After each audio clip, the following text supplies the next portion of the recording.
नमस्कार मित्रांनो, स्वागत आहे पी आर रेकॉर्ड या यूट्यूब चॅनलमध्ये. आज आपण बघणार आहोत TET परीक्षा 2026 फॉर्म भरताना लागणारे डॉक्युमेंट. सगळ्यांना माहिती आहे TETसाठी फॉर्म सुटलेले आहे 2026चे. ते फॉर्म जर भरला नसेल तर तुम्ही लवकरात जाऊन फॉर्म फिलअप करा. चला व्हिडिओला सुरुवात करूया. आणि जर तुम्ही पी आर रेकॉर्ड या यूट्यूब चॅनलवर नवीन असाल तर चॅनलला सबस्क्राईब करा, लाईक करा, शेअर करा आणि जास्तीत जास्त शेअर करत राहा, ज्यांनी तुम्हाला पुढचे इन्फॉर्मेशन भेटत राहील. आणि तुमच्या मित्रांना पण पाठवा ज्यांना TET क्रॅक करायची. चला बघूया. बेसिक डॉक्युमेंट्स कोणकोणते लागतात TETमध्ये. बेसिक डॉक्युमेंट्समध्ये जे TETच्या फॉर्मसाठी लागतात सगळ्यांना माहिती आहे. आधार कार्ड मॅन्डेटरी असतो. कोणत्याही डॉक्युमेंट्समध्ये पासपोर्ट साईज फोटोज लागतात. पासपोर्ट साईज फोटो कंपल्सरी असतात, कारण की तिथं आपल्याला अपलोड करावा लागतो.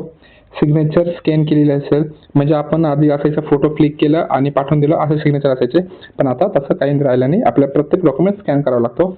व्हॅलिड मोबाईल नंबर म्हणजे जे एखादा नंबर, असा नंबर जो तुमचा रेग्युलर चालू असेल, बंद पडणार नाही, कारण की TETचे जे पण नोटिफिकेशन असतील ते सगळं त्याच नंबरवर येतील. चौथं महत्त्वपूर्ण म्हणजे ईमेल आय डी कार्ड, त्याच्यावर तुम्हाला मेल्स वगैरे येत असतात.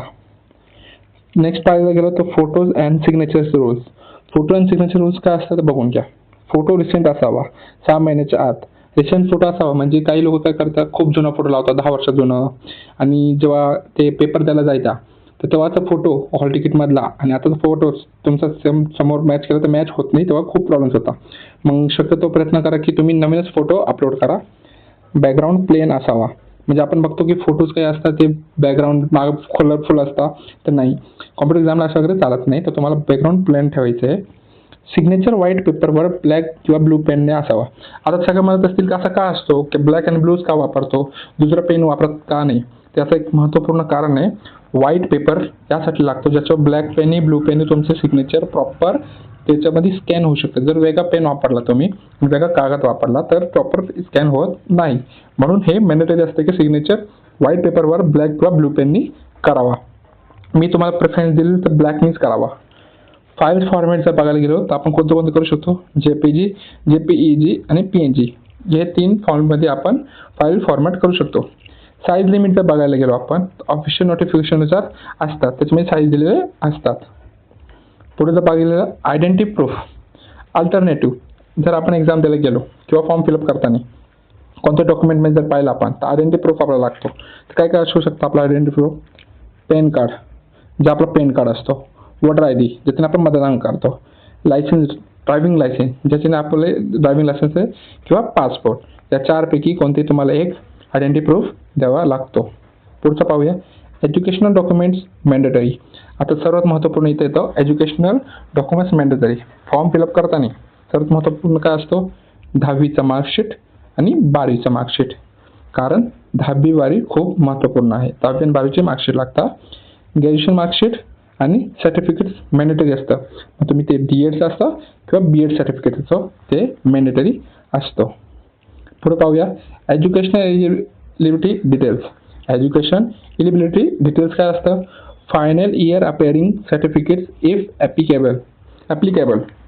म्हणजे फायनल इयरचे जे तुमचे अपेअरिंग असेल, समजा तुम्ही फायनल इयरमध्ये आहे आणि तुमचे अपेअरिंग असेल त्याचे सर्टिफिकेट ॲप्लिकेबल लागतात. पासिंग इयर डिटेल्स द्यावं लागतं तुम्हाला. पर्सेंटेज, CGPA किती ते द्यावं लागतं. युनिव्हर्सिटी आणि बोर्ड नेम सांगावं लागतं. तुम्ही कोणत्या युनिव्हर्सिटीवरून तुमचे ग्रॅज्युएशन कंप्लीट करतात ते बोर्डचं नाव सांगावं लागतं. CBSE, SSC, HSC जे काही बोर्ड असेल तुमचं ते सांगावं लागतात. पासिंग इयर्स डिटेल्स सांगावं लागतं तुम्हाला. हे सगळं मॅन्डेटरी असतं. पुढं पाहूया. Category documents if applicable.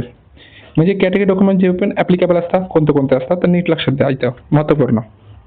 Caste certificate कोणाकोणाला लागतं, SC, ST आणि OBC कॅटेगरीवाले. जे कास्टमध्ये येतात त्यांना कास्ट सर्टिफिकेट लागतं.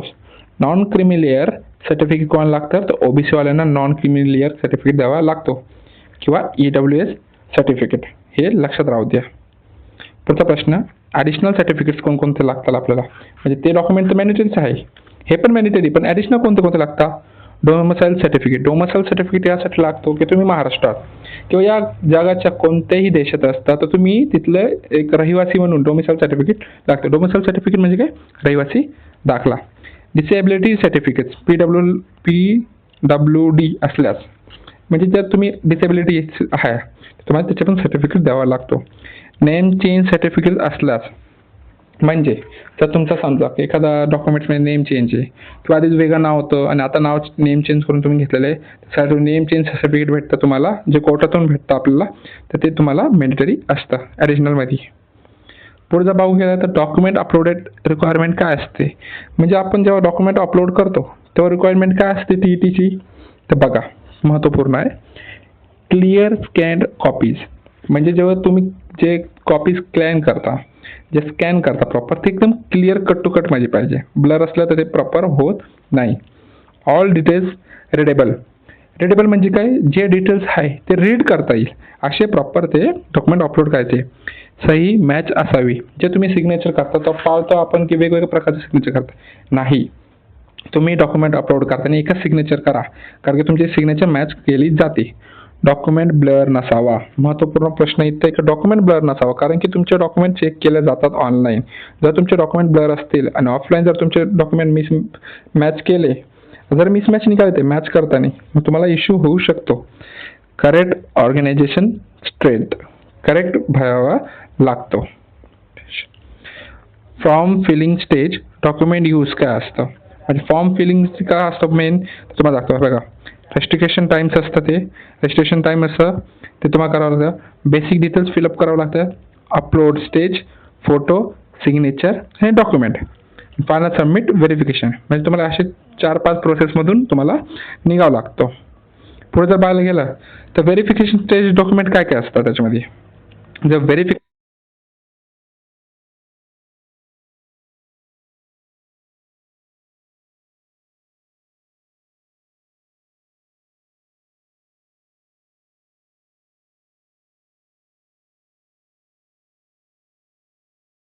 चेक करावा लागतं.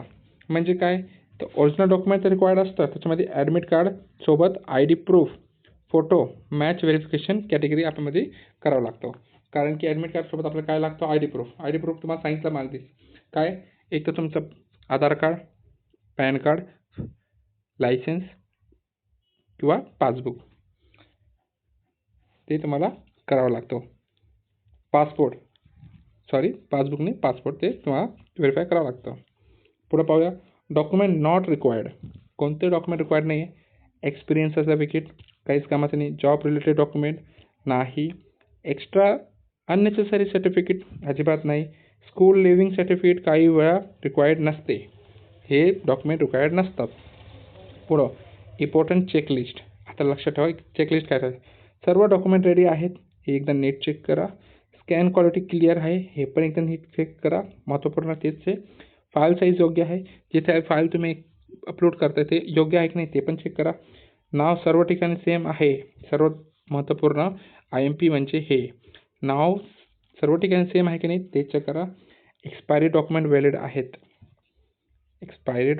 आहे की नाही ते चेक करा. फॉर एक्झाम्पल आपण जे डॉक्युमेंट बनवतो तो एक्सपायरी तर नाही आहे ना, व्हॅलिड आहे ना, ते चेक करा.